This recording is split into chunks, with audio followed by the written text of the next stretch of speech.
நீ எதுக்குடா ரோட்ல எல்லாம் சண்டை போடுற? அதுவும் அவ கண்ணில் படுற மாதிரியா சண்டை போடுவ?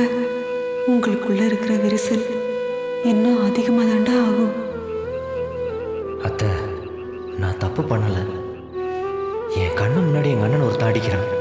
அவன் கையில போட்டிருக்கிற மோதிரத்தை களவாட பார்க்கறான். அது எப்படி அத்தை நான் பார்த்துட்டு இருக்க முடியும்? அதுதான் சண்டை போட்டேன். இதுக்கெல்லாம் அவன் கோச்சு பாடலாம் ஒதுங்கி போக முடியாது அத்தை. மரா, நீயும் நல்லவ, அவளும் நல்லவ. விதிதான் உங்களை இப்படி பிரிச்சு வச்சிருக்கு. கடவுள் ஏதாவது ஒரு அதிசயம் செஞ்சு உங்களை திரும்ப ஒன்னா சேர்த்துடணும்.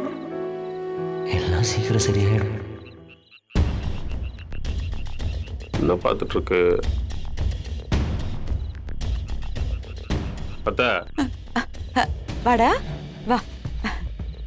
என்ன மருமகனை பார்த்து ரொம்ப ஃபீல் பண்ற போல? சிச்சி, அதெல்லாம் ஒண்ணும் இல்லை. புரியுது அத்தை. 1000 தான் இருந்தாலும் நீ தூக்கி வளர்த்த புள்ள. கொஞ்சமாவது போதும், நிறுத்துறியா? நான் உன்கிட்ட அப்பவே சொல்லிட்டேன், அவனை பத்தி இந்த வீட்டுல பேசக்கூடாதுன்னு. நான் ஏன்டா அவனை பார்த்துட்டு நிக்க போறேன்? அவன் யாரோ நான் யாரோ, அவனுக்கும் இந்த வீட்டுக்கும் எந்த சம்பந்தமும் இல்லை. இங்க பாரு, இன்னொரு தடவை நீ அவனை பத்தி பேசாத. இந்த பேச்செல்லாம் கேட்டாலே எரிச்சலா இருக்கு. கரெக்ட் தான். நீங்க எப்படி இருக்கீங்களோ அதே மாதிரி தான் இந்த வீராவும்.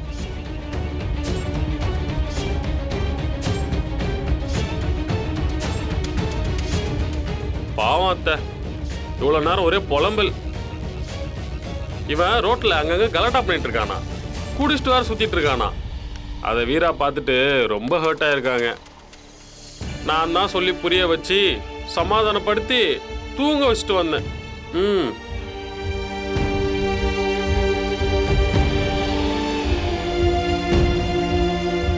கொஞ்சம் பார்த்துக்கோங்க அத்தை. ஏன்னா வீரா தான் இந்த குடும்பத்தோட அடையாளம். வீராக்கு எதுவும் ஆயிடக்கூடாது. அவளை சந்தோஷமா பார்த்துக்க வேண்டியது உங்க பொறுப்பு. சரியா என்னத்த? நான் என்னதான் சொன்னாலும் வெளியாளு, ஒரு அளவுக்கு தான் சொல்ல முடியும். இதுக்கு மேலே நீங்க தான் பார்த்துக்கணும். சரிடா. டேய் பங்காளி, நாளைக்கு வீரா வாயாலேயே நீ என்னென்ன வாங்கி கட்டுறன்னு மட்டும் பாரு. பழைய மாற யாருன்னு பாப்படா.